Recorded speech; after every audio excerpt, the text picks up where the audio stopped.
Cook ചെയ്യാനൊന്നും ഒട്ടും മൂടില്ലാതിരിക്കുമ്പോൾ പെട്ടെന്ന് തട്ടിക്കൂട്ടാൻ പറ്റുന്ന ഒരു റെസിപ്പിയാണ് കേട്ടോ അത്. മുട്ടച്ചോറ്.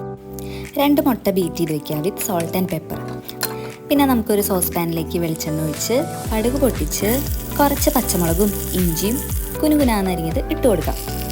ഒപ്പം കറിവേപ്പില കൂടി ഇട്ട് കൊടുത്ത് ഒന്ന് വാട്ടിയതിന് ശേഷം നമുക്ക് കുനുകുനാന്നരിഞ്ഞ് വെച്ചിട്ടുള്ള സബോള ഇട്ട് കൊടുക്കാം. കുറച്ച് ഉപ്പും മഞ്ഞൾപ്പൊടിയും മുളക് പൊടിയൊക്കെ ഇട്ട് കൊടുത്ത് നല്ലപോലെ ഒന്ന് സോട്ട് ചെയ്തെടുക്കുക. ഇതിലേക്ക് നല്ല പഴുത്ത തക്കാളി അരിഞ്ഞ് വെച്ചത് ഇട്ട് കൊടുത്തിട്ട് മൂടി വെച്ച് നന്നായി വേവിച്ച് എടുക്കാം.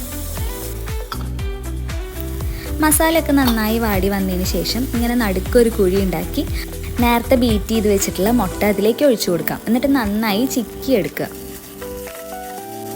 വെവിച്ച് വെച്ചിട്ടുള്ള നല്ല മട്ടരി ചോറ് നമുക്ക് ഇതിലേക്ക് ഇട്ട് കൊടുത്ത് നന്നായി മിക്സ് ചെയ്ത് അങ്ങോട്ട് എടുക്കാം. അങ്ങനെ നല്ല സിമ്പിളായിട്ടുള്ള ഈസി പീസി ആയിട്ടുള്ള ലഞ്ച് റെഡി.